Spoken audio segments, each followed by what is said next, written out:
السلام علیکم ورحمۃ اللہ وبرکاتہ۔ حضرت سیدنا جابر بن عبداللہ رضی اللہ تعالیٰ عنہ سے روایت ہے، فرماتے ہیں کہ حضور نبی اکرم صلی اللہ علیہ وسلم نے ایک دن خطبہ دیا اور ایسے آدمی کا ذکر کیا گیا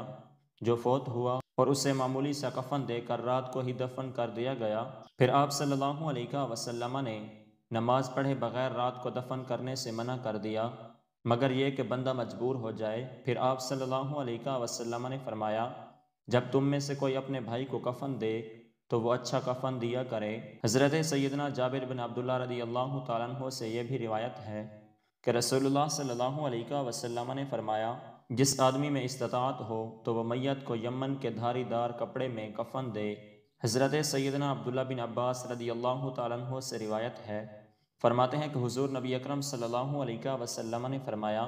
سفید لباس پہنا کرو کیونکہ یہ تمہارے بہترین لباسوں میں سے ہے، اور اپنے مردوں کو اسی میں کفن دیا کرو، اور تمہارے سرموں میں بہترین سرما اسمد ہے، یہ بینائی کو تیز کرتا ہے اور پلکوں کو اگاتا ہے۔ حضرت سیدنا سامورہ بن جندب رضی اللہ تعالیٰ عنہ سے روایت ہے، فرماتے ہیں کہ حضور نبی اکرم صلی اللہ علیہ وسلم نے فرمایا، سفید لباس پہنا کرو اور مردوں کو اسی میں کفن دیا کرو۔ حضرت سیدنا عبداللہ بن عباس رضی اللہ تعالیٰ عنہ سے مروی ہے، فرماتے ہیں کہ حضور نبی اکرم صلی اللہ علیہ وسلم کو سفید رنگ کی دو اور سرخ رنگ کی ایک چادر میں کفن دیا گیا۔ حضرت سیدنا جابر بن عبداللہ رضی اللہ تعالیٰ عنہ سے روایت ہے، فرماتے ہیں کہ حضور نبی اکرم صلی اللہ علیہ وسلم نے حضرت سیدنا حمزہ رضی اللہ تعالیٰ عنہ کو ایک کپڑے میں کفن دیا تھا اور وہ کپڑا دھاری دار تھا